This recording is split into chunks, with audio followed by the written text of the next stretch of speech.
Whether your beer is in a bottle, can, or glass, kick back and relax. It's Better on Draft.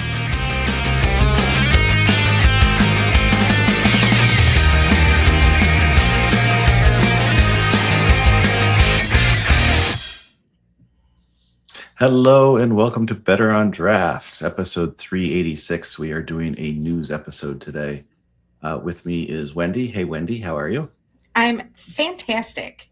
Excited to be here today. Yeah. No technical difficulties. You have power, I see. I have power.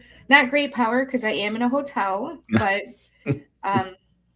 let's hope the internet sticks throughout the show. What are you drinking today?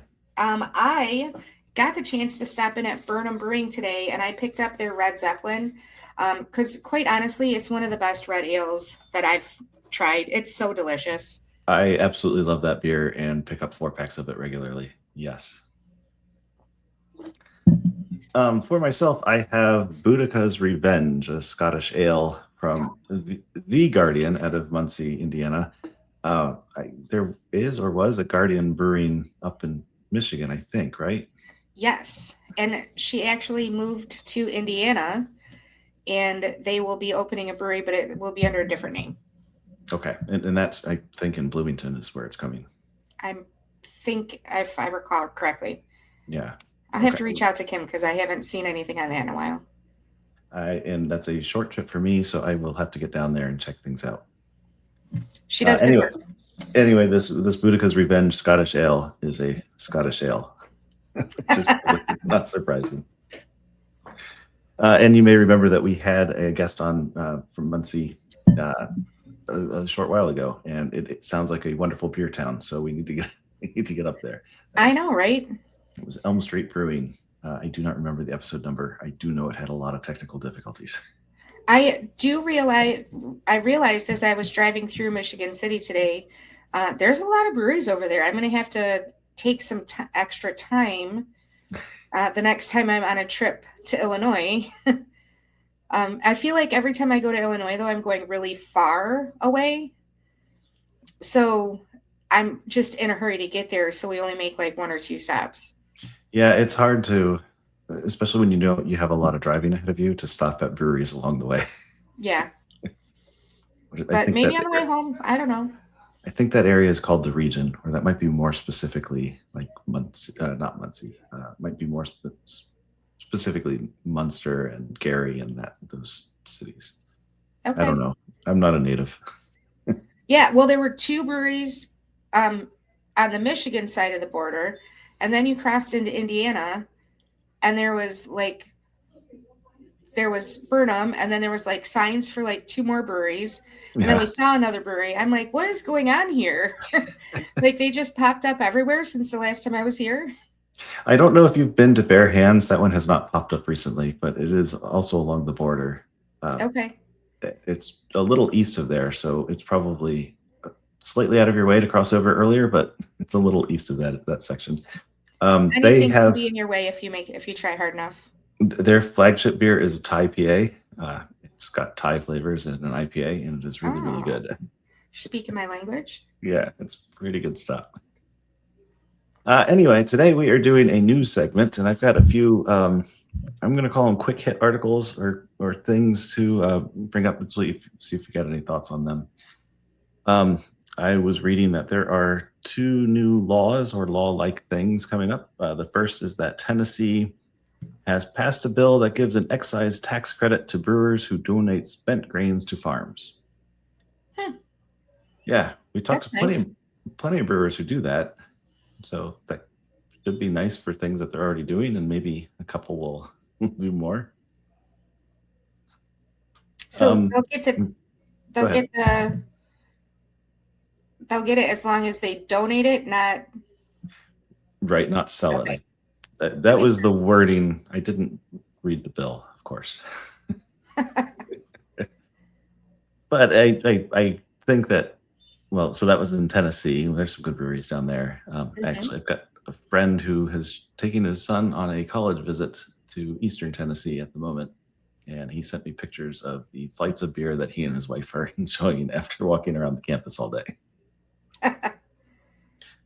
But hopefully other states, I don't know if other states have something like that. It would be interesting to find out. It I would. understand. Yeah.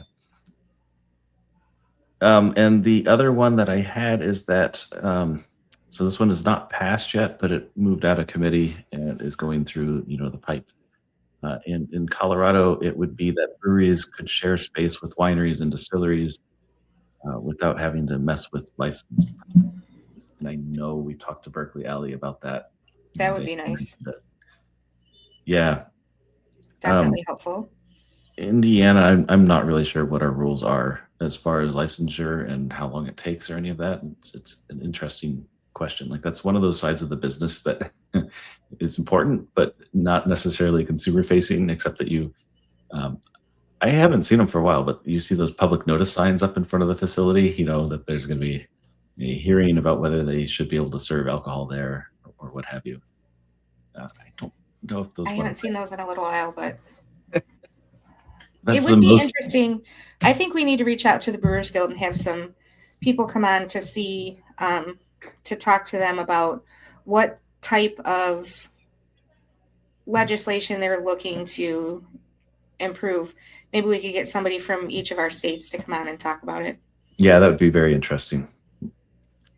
I always have wanted to talk to a Brewers Guild, and so I can understand why they might be hesitant because they don't want to represent the guild, right? They're just themselves talking. It's not a full meeting, right. But I'm still interested in that they'll have an idea of what the community is looking for, what they want to change. So that would be great to give that voice. Those were the two news-ish, law-ish articles that I saw. I thought they were at least mildly interesting, worth a comment. The second thing that I think is worth a comment is that there is something called the Oakwell Beer Spa. And it is exactly what it sounds like, a spa with beer and beer amenities. But the news here is that they are franchising now. So if you are interested in owning a beer spa, they are at oakwell.com. We did receive an email about it. And I thought it was a worth looking into type of just understand what it is. And yeah, I think it's Brewdog. Brewdog has that beer hotel in Columbus. And I think they definitely have shower beers available. I don't know if they have like beer baths. I have had friends that have gone to Europe and been to beer spas where they have beer baths. I haven't seen any in the United States though. Okay. I could be wrong. Yeah. We've got so much cheap beer that you'd think that it could be done. Oh, who wants to bathe in cheap beer though? Yeah. Well, yeah. I really want to bathe in beer. My question, and I don't know how many people we have on watching right now, but hopefully people will see this and respond because you mentioned that you have a friend that sends you selfies when they're out touring, like pictures of their flights and stuff like that. And yes. I have friends that do that as well. I'm actually going to see one here this weekend. They were on their way here and they sent me a picture. And hang on one second. Oh. And I just thought it's funny because we do that all the time. Like we have that thing in common. So I'm always looking for gifts to give my beer friends.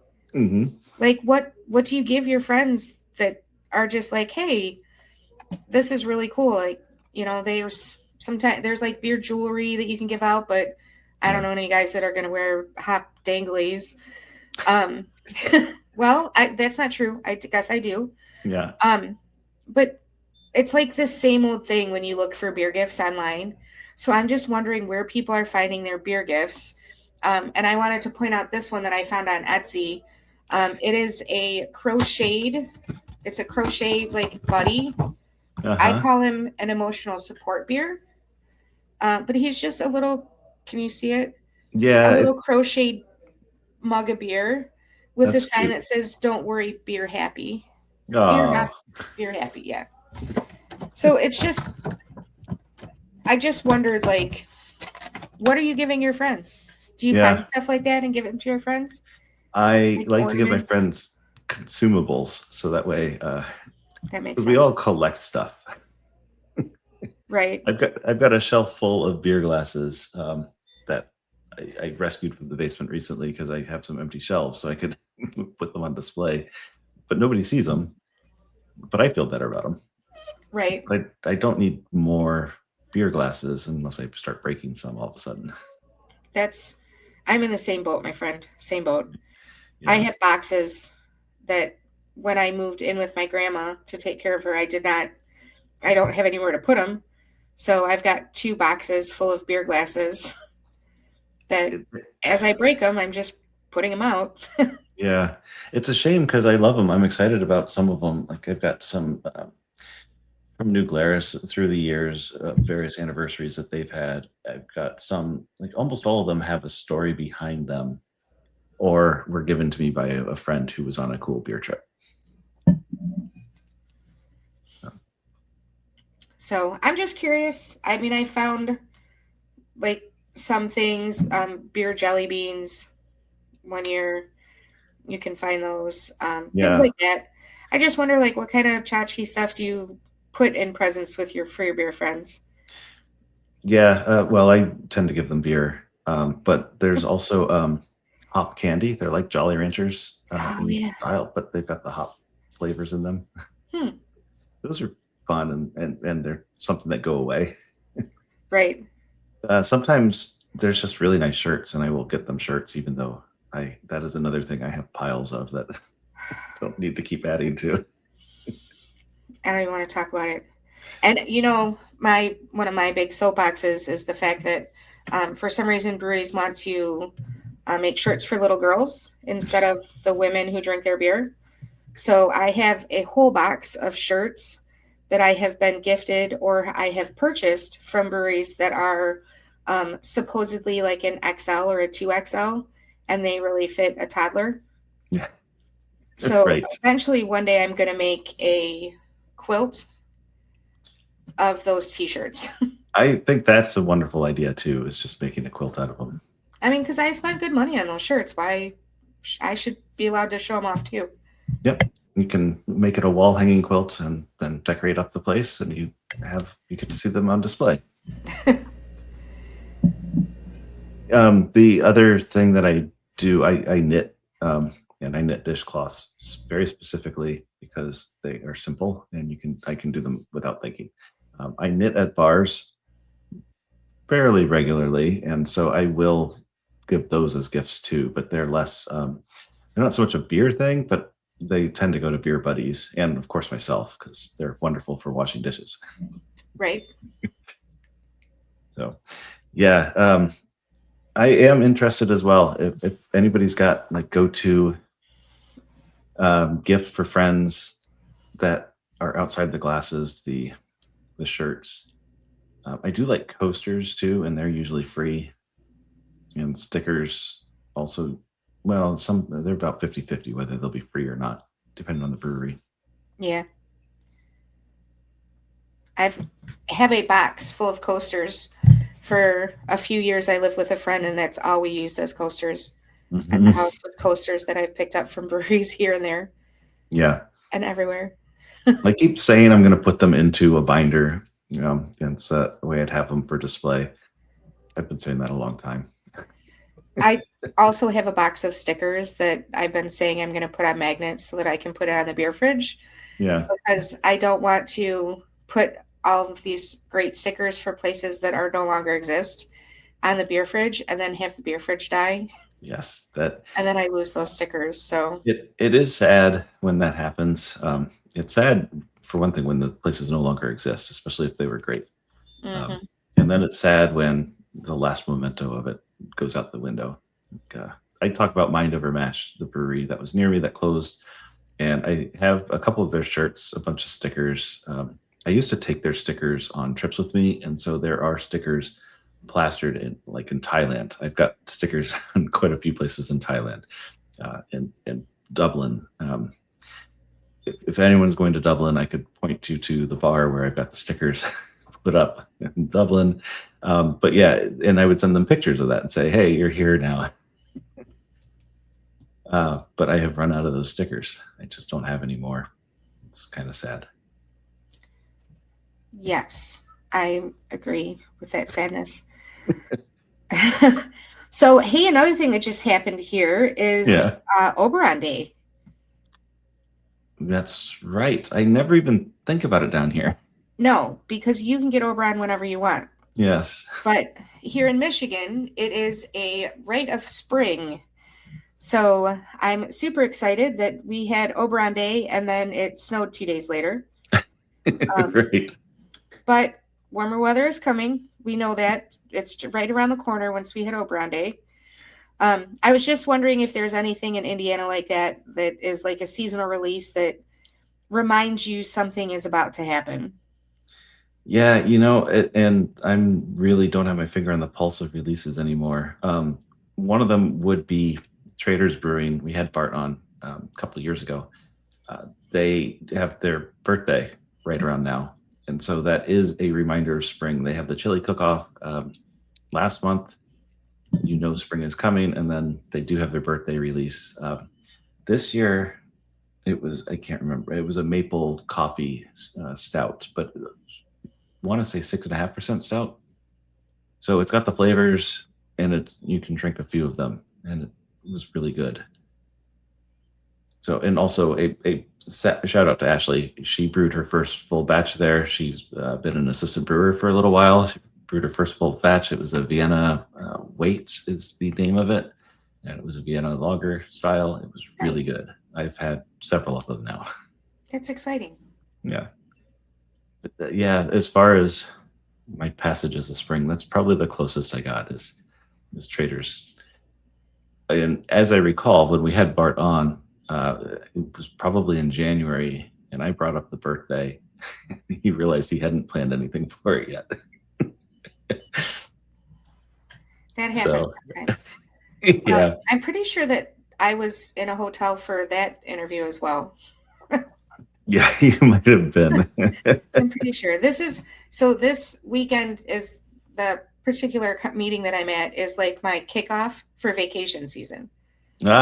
It's like 30 days and vacation season starts from now. So it's like a little practice run to get Grandma used to me not being there 24/7. Right. So yeah, that makes sense that I would have been also in a hotel for That's quite possible. Yeah. for that as well. What else do we got going on? Do you want to disclose your current location?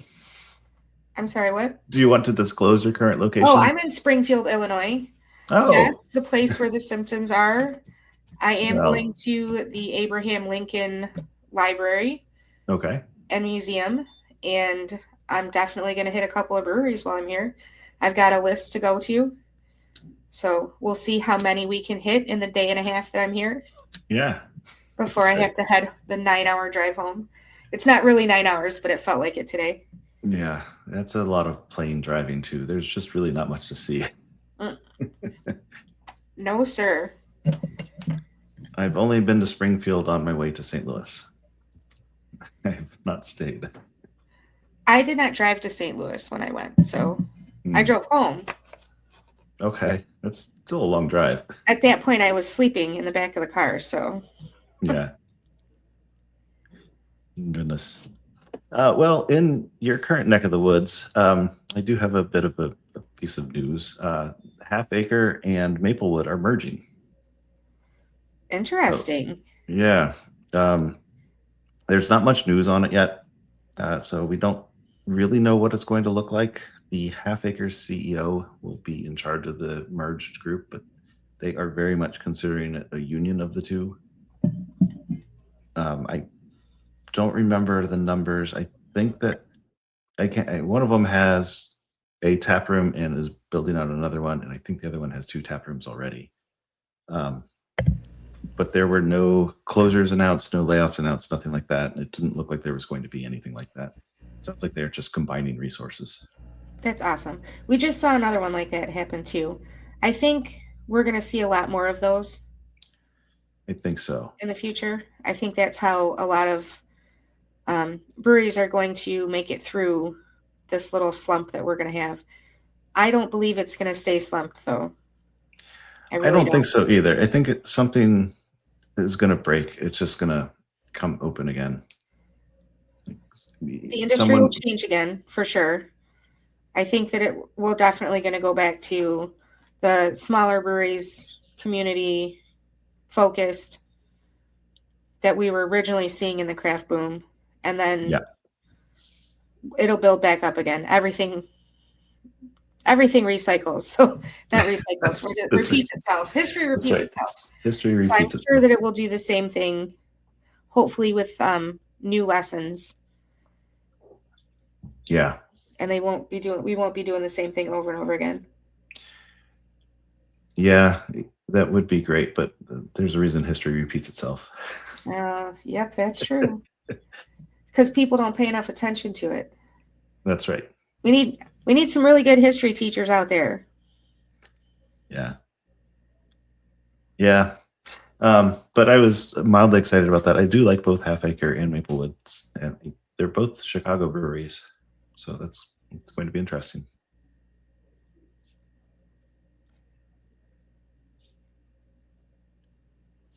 The other beer news item that I could bring up now is that Piggly Wiggly, not a beer company, is getting their own beer. They are. What is it going to be called? You're gonna be sad. It's they've got 3 beers. They are brand new beers from 3 Sheeps out of Sheboygan, Wisconsin. I do like 3 Sheeps. They do some great stuff. They are called Midwest IPA, German Pilsner, and Amber Lager. Their name is Piggly Wiggly, and they didn't come up with a better name for their beers. No. The tagline "Shop the Pig" shows up on the cans, and the can art was not super exciting either. It did have pigs on it. I like the Shop the Pig. Yeah. I'm going to have to send him a strongly worded letter. That's right. These beers can only be picked up in Wisconsin, but it sounds like all across Wisconsin. So Piggly Wiggly is one of those weird ones. It's a southern grocery store chain, but it's also Wisconsin. But also Wisconsin. I'm pretty sure no, I haven't been in Wisconsin in a while. I went to a Piggly Wiggly, but I don't remember what state I was in recently. It was when I say recently, I mean within the last 5 years. Right. Yeah, I can't remember the last time I saw a Piggly Wiggly, but I'm pretty sure it was down south. Did you know there's also a Kohl's grocery store in Wisconsin? Wow, Wisconsin, you're screwing my mind all up. It's all weird. Huh. I know. Kohl's grocery store. Yeah, it's a whole chain up there. They're building a new Meijer near us, and it's only going to be grocery. I'm not really sure what to do with that. Huh? Because it'll still have beer, the 50 right? acres? Yeah. If it's just grocery? Yeah. It seems a lot smaller. I will say, in my age, in the age that I'm at now, going to Meijer is hard for me. When I was younger, I loved that I could go and spend 2 or 3 hours there and I could get anything I possibly needed. Mm-hmm. And now I just want to go in, get what I need, and get out. Yes. Yeah. So, and I don't want to walk 2 miles to do it. Yeah. Yeah. I hear that. I'm also getting a new Meijer's, but it does have groceries and it has groceries and everything. It's huge. Yeah, they said the one by us is huge too, but it's just supposed to be groceries. She's like, I'm not really sure how many groceries they're going to put in there. Is it going to be Jungle Gym sized? Right. Maybe that's it. Yeah, that'd be amazing. I don't know. They do have a pretty decent beer selection there.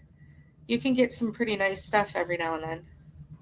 Yeah. The one near me, they don't seem to rotate the stock too often. It's the typical local big brands. But there's a Total Wine almost across the street. Do they rotate their stock? Total Wine does. So the local standards are definitely all in there, including they go pretty deep with the local. Anything that they distribute pretty much will show up on the shelves. But they do get a lot of new seasonal and things in there. Triple mash is currently on the shelves, for example. That seems to come and go. I just had one of those the other day. Delicious beer. So damn good. Oh man, yeah. I do look forward to that every time I see them on the shelf. Yes. I did refrain from buying a whole 4-pack though, because I would drink that whole 4-pack in one night. Yeah. Because once you start, you're like, oh, it's so good. Yeah. You It want just another keeps one, and going then down you're like, nice. oh crap. And then then you've had 2 very large ABV beers. You're like, third one's not going to matter. Exactly. And that's never a good idea. It's not. That is how those decisions get made. Yeah, exactly. I always get the 4-pack because my wife also likes them. So, if I'll get one out of it, and she'll get the other 3. That'll work pretty that's well. a good deal for her. I like that. It is, but I like other beers, and she just sticks to the ones that she really likes. Yeah. Yeah, I have friends like that. Yeah. Yeah. You want to go back to the spring? Spring. What else can we talk about in the spring? Baseball season. It's baseball season. New things that we're going to see at the baseball fields? There are new things that we're going to see at the baseball fields. One of them is, are you familiar with the 999 challenge? I am not. Tell me more. Okay, so 9 innings, 9 beers, 9 hot dogs. That is the challenge. So a hot dog and a beer an inning? Yeah, but you have to get your beers early because they stop serving at the Right. 7th inning. I hate that rule. Like either you're driving home or you're not driving home. And anyway, but you do have to plan it. You have to have your beers available to you if you're going to do a beer and a hot dog in an inning. But the MLB has gotten on board, and they have these cute boxes. They're up on the screen if you can see them. That you can buy 9 mini hot dogs and 9 4-ounce beers. I'd be down with that. I can't imagine drinking 9 full beers, especially because I am too cheap to just buy a little beer when I'm there. Because if I'm going to pay $18 for a beer, give me the biggest one you got. That's right. It's usually hot out in those stands. Maybe not in the spring. Yeah. It feels like cheating if they're mini hot dogs and mini beers, but it does feel like something I can accomplish. I don't know that I could eat 9 hot dogs in a baseball game. It depends on what I had for breakfast that morning. True. Yeah. They've sped up baseball games considerably with the pitch clock and all that. So that changes the challenge things. has gotten harder. I need to know, listeners, do we have anybody who has done that? Please message us because I want to full size mini counts too. Yeah. Have you ever completed this challenge, or have you ever had a story where you failed miserably at completing this challenge? I need both. Right. I like successes and failures. It's all good. So I liked a couple of things about this. It comes with this really cute box. I think that those things are adorable. They look like little ballparks. The hot dogs are all lined up and the beers are all lined up. So that's quite cute. And the article I read said they cost $65. That seems really cheap for ballpark prices. I was just going to say that. I'm like, $65 for, I mean, really it's 4 beers because they're only 4 ounces. They're 4 ounces. Yeah. And then probably half a hot dog. That still seems cheap. $65 for 4 beers and 4 hot dogs. Right. It seems cheap from at least where I'm standing. And doable. So I'm gonna have to try to get to an MLB game and look into that at some point.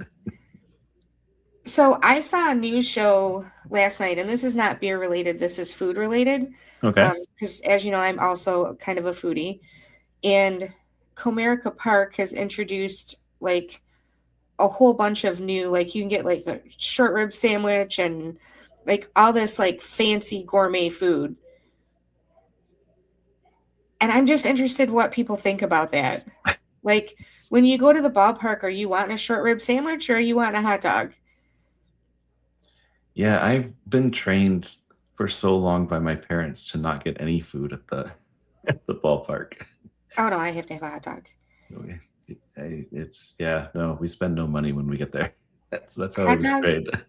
hot dog, and if I'm feeling chippy, the malt ice cream Yeah, in the cup. yep, Those are the two things that I would get at the, besides a beer or the funnel of frozen drink mix. I did that one time. I don't suggest that on a hot day. yeah, no It kidding. seems like it would be a good idea because it's frozen, but it really makes for a long day at the ballpark. Yeah, we always brought our own peanuts and a cooler full of lemonade. That was how I Oh, grew they up. don't let us bring stuff like that in at Copa. I want to call it the Copa so bad. Why is that not picked up? uh, Right? this was back in the 80s. It was much more free and loose back in the 80s. Yes. But I do remember one time a security guard stopped us and had a drink of our lemonade. And I'm pretty sure it was Make to sure it make wasn't sure it was. alcohol. I'm pretty sure. Now, back in the 80s, my parents would have had snacks shoved in our pockets. Hmm. We weren't buying anything at the ballpark. Maybe a hot dog if we were lucky, Yeah. but we weren't buying anything. When I was an actual adult living in Chicago, I went to several Cubs games and I did buy hot dogs there, but that's a Chicago hot dog. Yeah. And old style.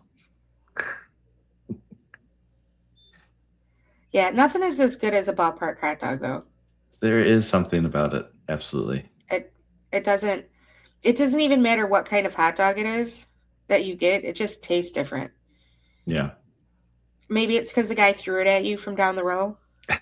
I don't know. Right. Maybe it's the age of the rollers. It's just they're so coated in hot dog juice. It's been in that little foil package for the last 20 minutes while he was climbing the stairs yelling hot dogs. That's right. It's like the White Castles. They cook with the buns on, so all the grease gets absorbed in the buns. Yeah, those foil packages, that's what they're for. It's to keep all the grease and deliciousness inside. Yes. I do have one other baseball thing I want to bring up because I was reading about this. I think that these have been around for a while. The Hudson Valley Renegades, this was the article that I saw, now has beer bats. This picture is not of the Hudson Valley Renegades. This is the San Diego, would be the Padres, I guess. But they do have beer bats. I thought the Hudson Valley ones looked nicer, but I couldn't get a usable picture out of the article. Anyway, these beer bats are bat-shaped glasses that hold beer. So it's, not a leap to get to what it is. But I got to ask, would you want to drink out of this? Can you set it down? That, right, it's got a ball on the bottom end, Right. like a bat would. So I don't know how So it no. would. Yeah. No, because I'm gonna spill it or I'm gonna splash it on someone. To be honest. Yes. And how far around the people who get the beer bats do you think they get spattered with beer as the people are swinging the bats at each other later? Right? Oh, yeah. Yeah, that would definitely happen. Yeah. So maybe beer bat technology and Hudson Valley Renegades have advanced it enough that you can set the bat down. But yeah, I wonder how much it holds because you could really only get one, especially if you can't set it down. Yeah, and it looks like these at least don't nest, so you can't stack them. Right. So I went to a Cincinnati Cyclones hockey game a little while back. No, not spring, but sports. And they do a few things that I had not seen at hockey games before. First, they have a beer hockey stick.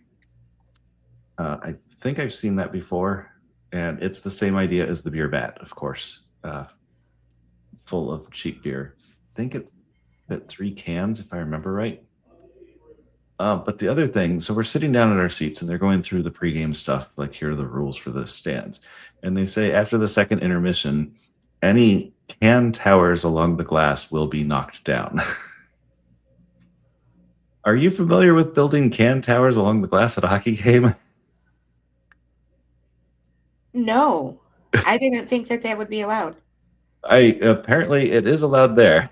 And Okay. people were building towers of cans as they drank their beer and neighbors drank their beers. They just kept adding to the towers. But if you put beer cans on the glass, then you can't see the game. Yeah, sometimes that's this particular game. There were the opposing team scored 2 goals and 2 shots. And Those are the then, best games to watch. oh, it was awful. And then their third goal was really an own goal, but they still got a shot added. So they were 3 for 3, but they should have been 3 for 2. Goal? It was an own goal. Yeah. Oh, It was the defense was passing I it can back understand towards. now why they're putting the cans up then. Yeah, it makes more was sense. not good. I mean, I like watching games where it's a low score. Yeah, I don't and they're want to trying hard. watch a game where they win 105 to 99. I think it was I want to 4-0 watch at the a first 2 to intermission. 1 or a 3 to 2 kind of game. Yeah. Those to me are the ones that are exciting. When we were leaving at the end of the game, some guy behind us said, "Welcome to the Bengals on ice." I don't think That's funny. I don't think the opponents quite got to 7 points. That would have been even funnier, but it was not a great game. Oh, goodness. Anyway, spring means baseball and baseball means beer. So the 999 challenge and beer bets. Baseball or spring? Spring to me means soccer. So I'm super excited to renew my season tickets with the Detroit City Football Club. Did not make the first game, and I'm not making tomorrow's game because I'm in Indiana or in Illinois. But in Springfield. Eventually, I'm going to make a game. Right. The soccer season's a weird one because it feels like it just keeps going forever. It does. So it's really just a cycle, like it's a year-long season. Yeah. Yeah. Yeah, because once you finish the season, well, then you have playoff season. Right. So, and when I was growing up, the boys played soccer in the fall and the girls played soccer in the spring. So you literally got to watch soccer all year long. Ours was opposite because the boys also played football. So they do football in the fall and soccer in the spring. The girls Yeah, played it's soccer in the interesting spring. that didn't happen that way. And then softball in the spring. You know, now that I'm thinking about it. Maybe it did happen that way? No? Because we used to practice on the football field, so we wouldn't have been able to do that if the boys had. Yeah. If they were practicing, yeah. It wasn't until maybe it was, well, because we start school in the fall. Yeah. So, and the boys had that first season. Anyways, I'm too old to think about stuff like that right now. That's right. I played soccer year-round, but that was the spring and the fall league. I played on a travel league, so we played both seasons. Yeah. Until I got to high school. But it was different. Right. You talked about the future of beer and the history and the cycles and all that, but here's a future of the beer thing.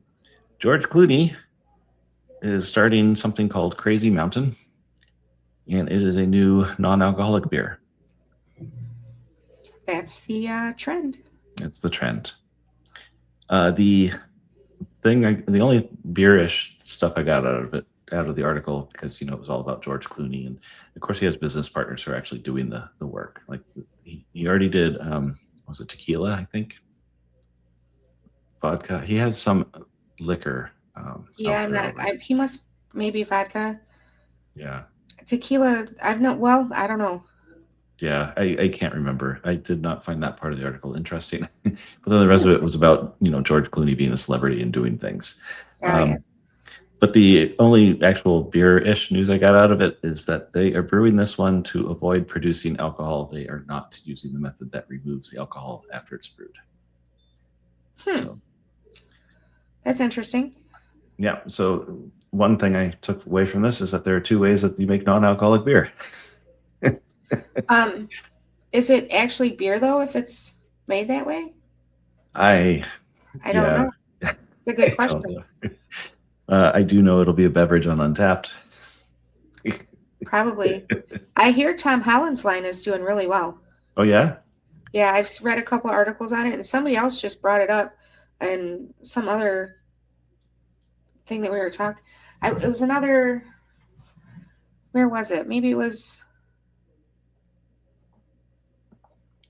I don't remember what the other podcast was that I heard where they were talking about non-alcoholic beer, and they mentioned Tom Holland and his brand Yeah. is increasing. I wonder if Tom Holland and George Clooney know each other yet, because they're going to be competing soon. That's a good question. I don't know. I'm not good at that whole I wonder if guest he'll be list thing. I wonder if he will be as hands-on as Tom Holland was, though, because Right. Tom was very adamant about trying things and making sure that it tasted well. And Yeah. Yeah. I don't know. It'll be. I'm sure there will be more articles. That's how celebrities doing stuff works. well, no.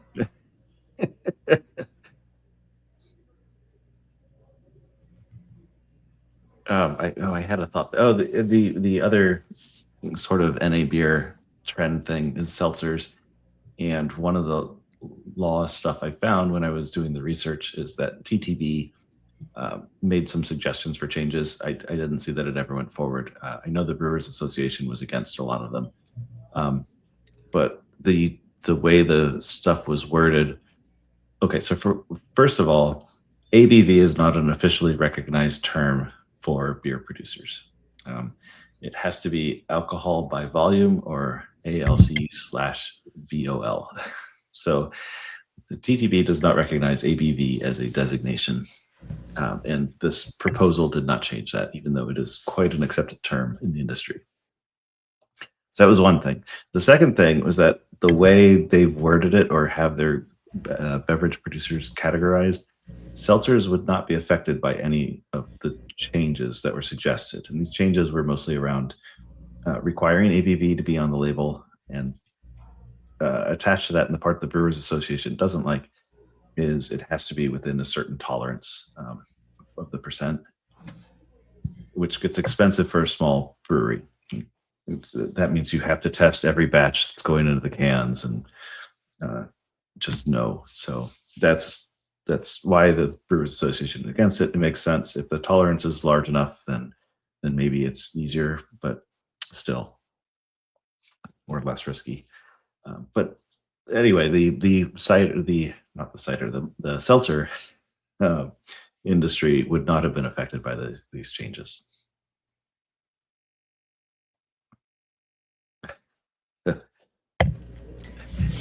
Sorry, my sinuses just realized I'm in a different place. Yes. I do find it interesting. You know how I feel about ABV being on the packaging. Yes, I feel the same way. It should be on there. It's I just also something consumers need to know.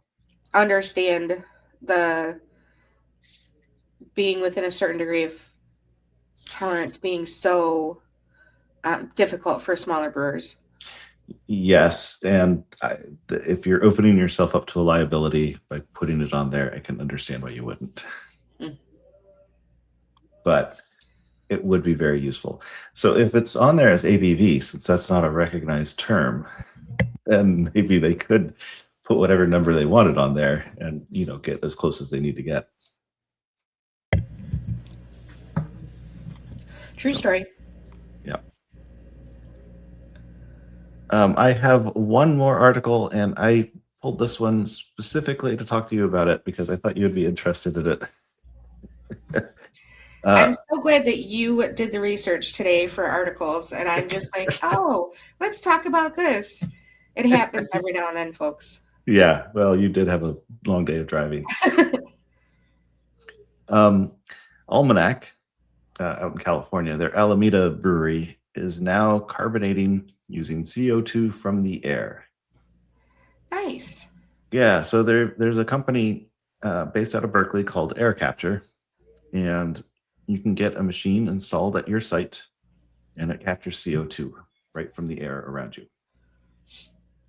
So this was there was quite a lot of words in there to say this isn't technically reducing, or it's not a carbon capture program because the CO2 is going to come right back out of the beer. Right. But it does mean that the CO2 distribution footprint is much smaller.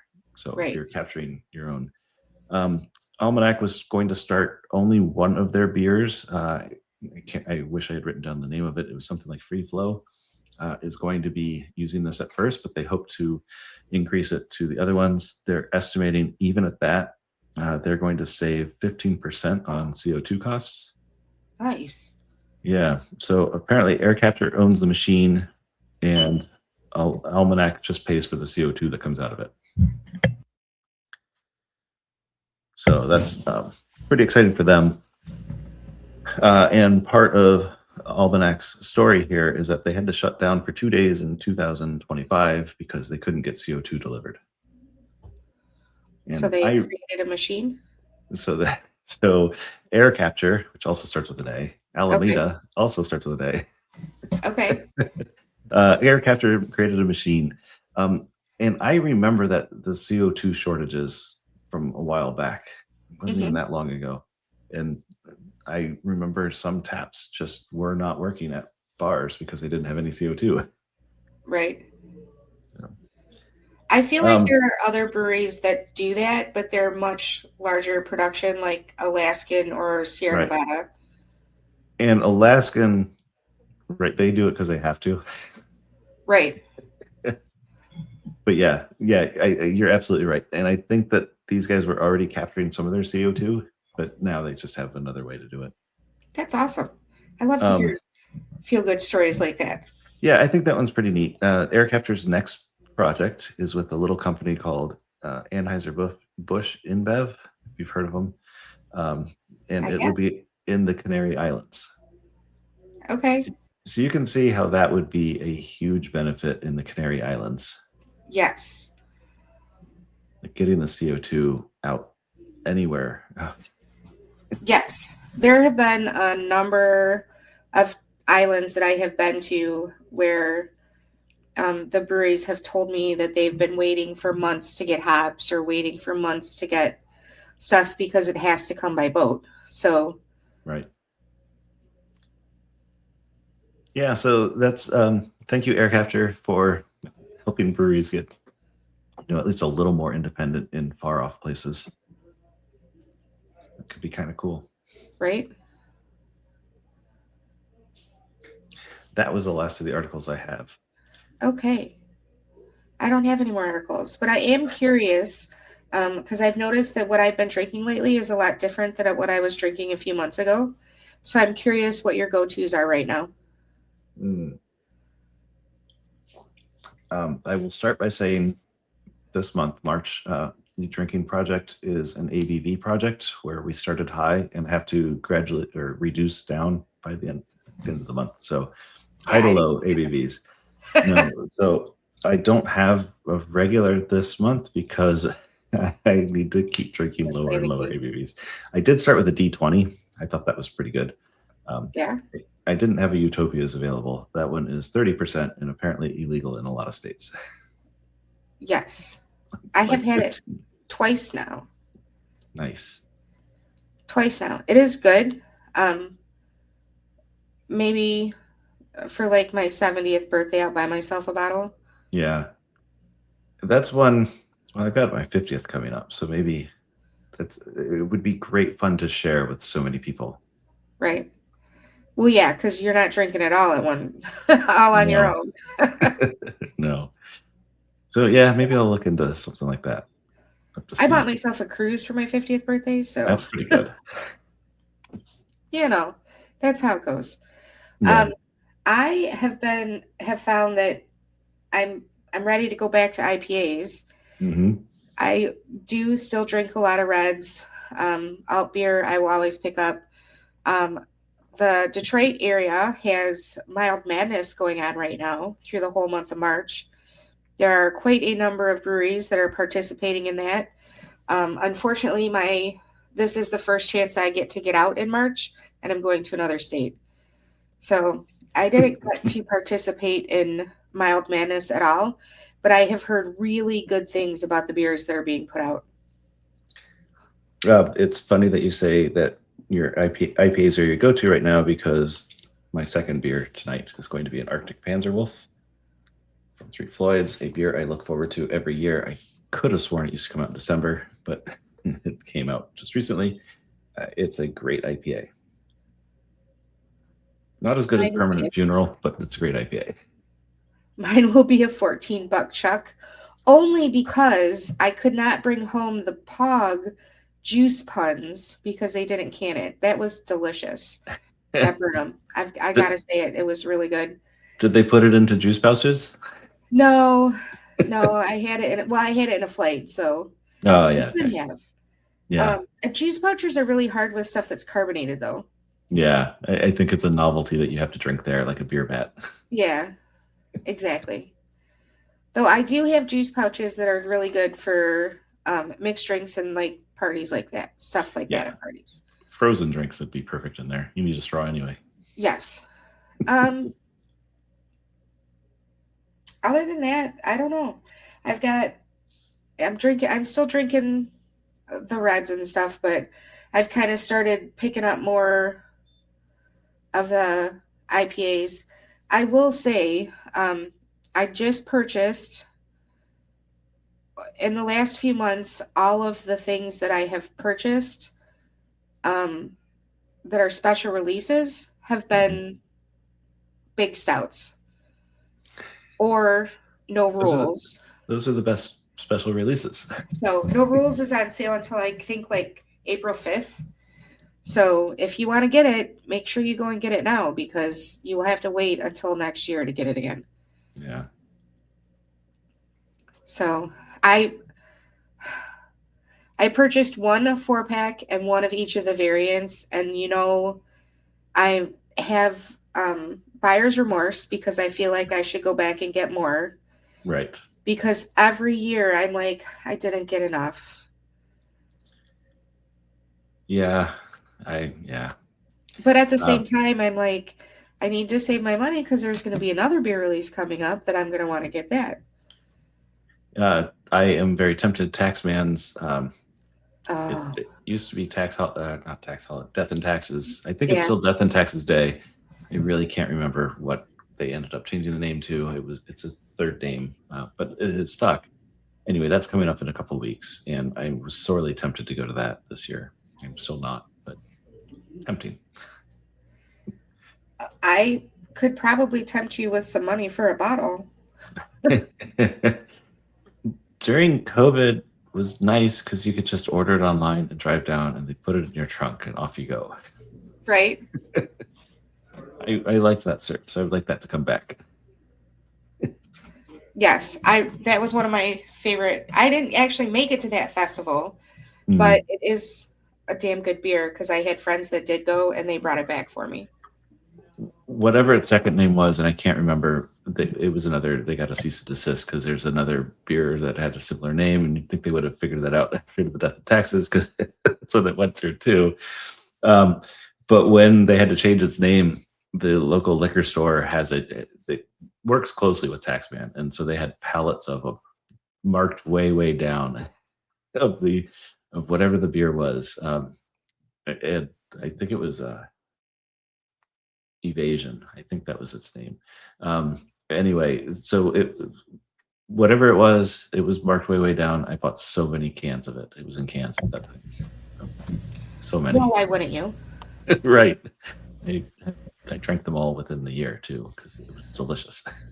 I remember when Rochester Mills closed down the production facility and we brought home cases of beer.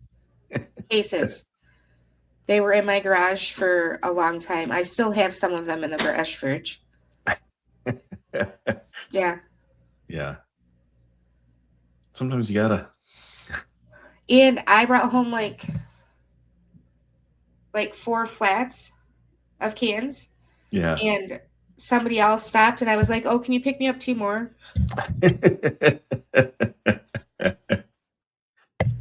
I mean, we didn't know when we were going to get it again. Right. It seemed like it would never happen again, but they are back.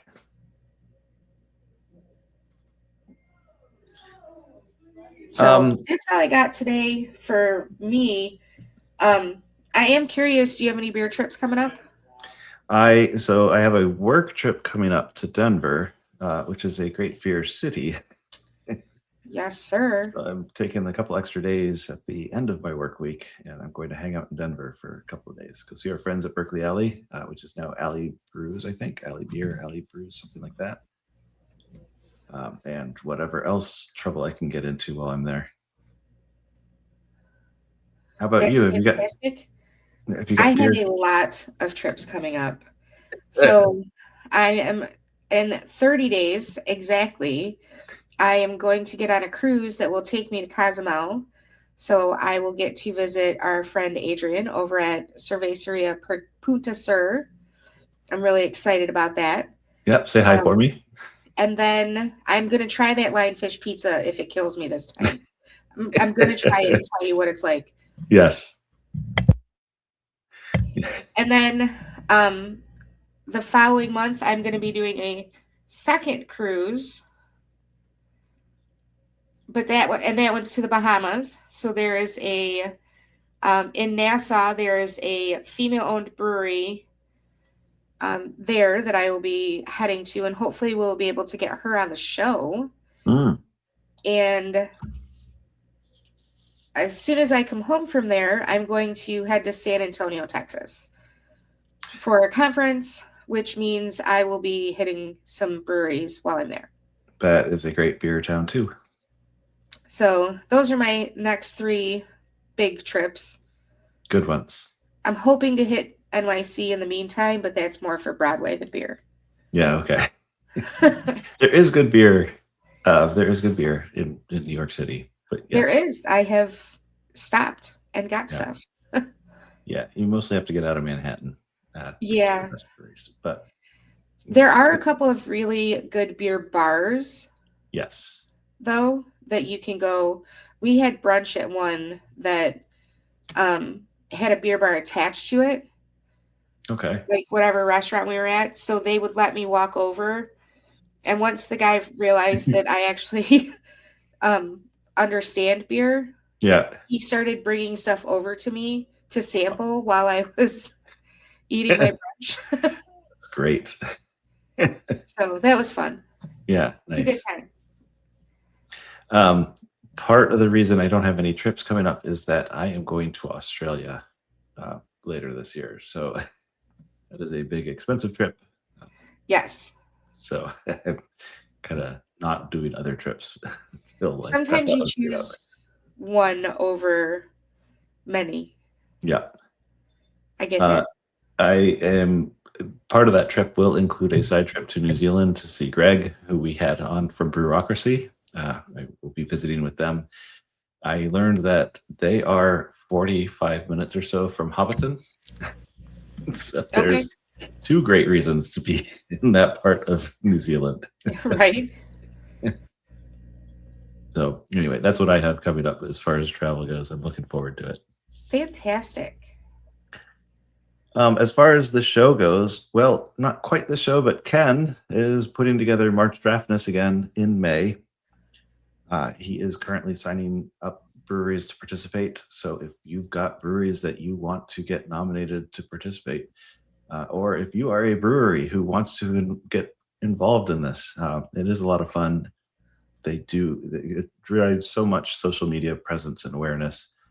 It is such a great time for everybody involved to vote on the memes, to talk a little smack against each other. And then to celebrate the victories and especially the final victory party. That is coming up. That will be in May. So we are doing March Draftness this year. And if you want to get involved, email us at betterondraft@gmail.com. On April 10th, we are having Kristen Radich on. She wrote the Beer Hiking Guide, specifically Beer Hiking Minnesota, Wisconsin, and the Upper Peninsula. Great hikes and breweries from the Twin Cities to the North Woods. Nice. Yeah, I am quite looking forward to that. That's two things that I love doing.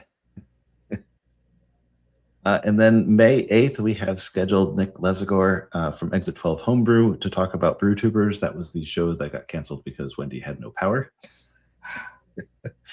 I'm glad that your power is back. Or I assume your power is back. You're in a hotel. No, my power is back. It has not been out for 2 weeks. 3 that night. I was only out of power for probably about 8 hours that day. Well, only 8 hours. That's not so bad, I guess. But I mean, it was only 8 hours, so I'm not complaining too bad. During the warmest part of the day. Yeah. But that is what we have scheduled currently. We have other shows that we've been juggling plenty of balls to get things scheduled. So we will be sure to announce that when we know what we've got on time slots. And I think that is all that we are going to do for tonight. So thank you, everybody out there. And remember, whatever you think of your beer, we think it's better on draft. Cheers.